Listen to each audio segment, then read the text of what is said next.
দর্জি বাবার কাঁপা হাতে একের পর এক 17টি স্বর্ণপদক গ্রহণ করে আবেগে ভেসে গেলেন মেয়ে কান্দিল মুর্তজা। অভাবের সঙ্গে আজীবন লড়াই করা এই পরিবারের গল্পে এবার যোগ হলো অসাধারণ এক সাফল্যের অধ্যায়। মেধার সর্বোচ্চ শিখরে পৌঁছে কান্দিল মুর্তজা পাকিস্তানের খাইবার গার্লস মেডিকেল কলেজের ইতিহাসে অনন্য এক নজির স্থাপন করেছেন। MBBS প্রোগ্রামে তিনি সর্বোচ্চ 17টি স্বর্ণপদক অর্জন করেছেন।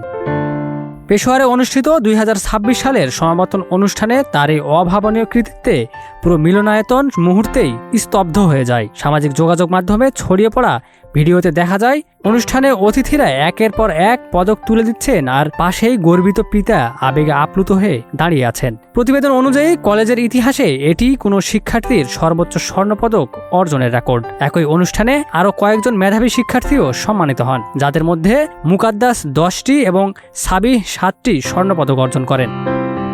গণমাধ্যমের সঙ্গে আলাপে কান্দিলের বাবা জানান, তাদের পরিবারের শিক্ষার ধারাবাহিক সাফল্য রয়েছে। কান্দিলের এক বোন বর্তমানে খাইবার মেডিকেল কলেজে পড়াশোনা করছেন, আরেক বোন ফেডারেল ইনভেস্টিগেশন এজেন্সিতে কর্মকর্তা হিসেবে কর্মরত। তৃতীয় কন্যা PhD শেষ করে বর্তমানে ইসলামাবাদে কাজ করছেন এবং পরিবারের একমাত্র ছেলে একজন গ্র্যাজুয়েট ইঞ্জিনিয়ার। কান্দিল মুর্তজার এই সাফল্য অনলাইনে ব্যাপক প্রশংসা কুড়িয়েছে। অনেকেই তার অধ্যাবসায়, মেধা এবং পরিবারের ত্যাগ তিতিক্ষার গল্পকে অনুপ্রেরণার উদাহরণ হিসেবে উল্লেখ করছেন। Desk report, news flash 71।